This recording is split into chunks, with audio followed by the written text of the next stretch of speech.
And for more on this travel nightmare, I want to welcome in the Biden administration's Secretary of Transportation, Pete Buttigieg. Welcome, Mr. Secretary. Thank you. Good to be with you. Southwest Airlines has already canceled more than 60% of their flights today and tomorrow, as you know. That's after more than 70% of flights were canceled Monday. I want to show our viewers what your department tweeted late last night. It reads in part, U.S. DOT is concerned by Southwest's unacceptable rate of cancellations and delays and reports of lack of prompt customer service.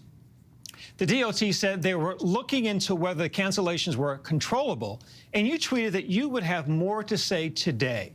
So, sir, what can you tell us about the Southwest problem? Well, what we're seeing is something that is beyond what can be attributed to the weather. Look, we all know that there was extreme weather disruptions across the country, a historic storm that had cancellations taking place across every airline. But every other airline began to recover over the weekend. Right now, cancellation rates across the system for all of the other airlines together are averaging about 5%.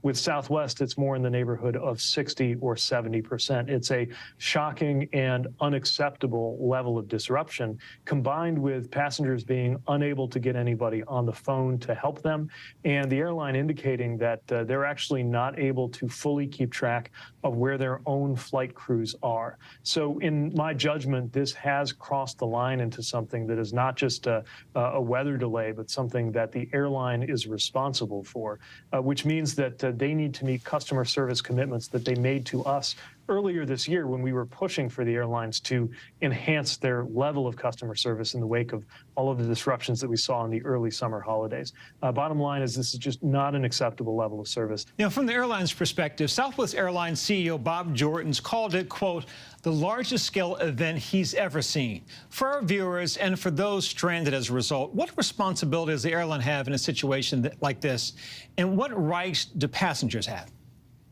Well, the first thing I want passengers to know is that when your flight is canceled, you are entitled, no questions asked, to a cash refund, and that refund needs to come promptly. Now, to their credit, Southwest has put up a website that allows you to put in the information and start to get that processed without having to get somebody on the phone. But it goes beyond that. In a situation like this, where the airline is responsible for the delay or the disruption, they need to be covering the cost of your hotel. They need to be covering the cost of food and ground transportation. Now, they have committed to doing that and have already committed in writing to doing that when requested. But as I made clear to the CEO, you shouldn't have to request it.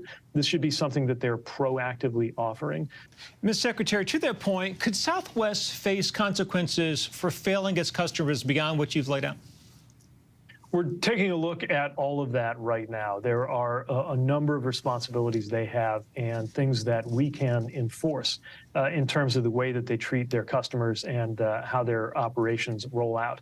Other things are their responsibility as a business and part of the relationship they have with their customer. But we have customers' backs, and I want to make sure that any customer in this situation knows not only is there a website that Southwest has set up, but our department has a website too for consumer protection. And if you're having an issue, if you're not getting the kind of service that is required, whether we're talking about refunds, other kinds of compensation that you're entitled to, let us know, and we will follow through to enforce that.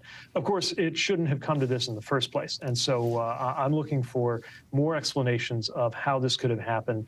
You just mentioned refunds. The Senate Commerce Committee chair says Congress will investigate, and a pair of Democratic senators today called on Southwest to offer cash compensation, as you mentioned, to passengers for their disruptions beyond reimbursements. Would you support that? Yes, and I urge them to go above and beyond the legal minimum. They have pledged to me that they are going to do that, and they really need to reestablish trust with their customers, their passengers, and I would add their employees. I talked to the leaders of both the pilots union and the flight attendants union today. A lot of employees who are out there who are distraught. They are working under very tough circumstances. A lot of them are sleeping in airports, unable to find lodging, and so you've got a company here that needs to not just meet the regulations. Of course, we're going to enforce that, but they really need to step up and make sure that they are repairing their relationships with their passengers and with their people.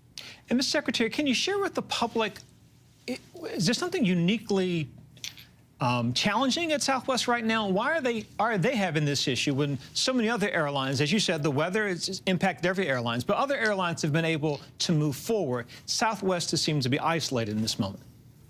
Well, there are really three things I'm looking at. First of all, the scheduling that they have. Was that scheduling was it realistic, and were they able to actually support those routes, knowing that they were so close to capacity? Number two, they do have a different model. Most airlines work on what's called a hub and spoke system, where there are a handful of key hubs that everything comes in or out of. Southwest does more of a point-to-point model that in some ways has helped them compete as a business, but it seems to have left them unprepared for a situation like this, where too many aircraft and too many crews are in the wrong place. And the third is what appears to be a lack of investment in the software systems that make it possible for them to assign crews and flights to where they need to be. Now, this is a known issue. This is something that I know has been raised as a concern by employees before. And so something that I'm going to be looking for an explanation of how they're addressing this and why it was allowed to get to this point.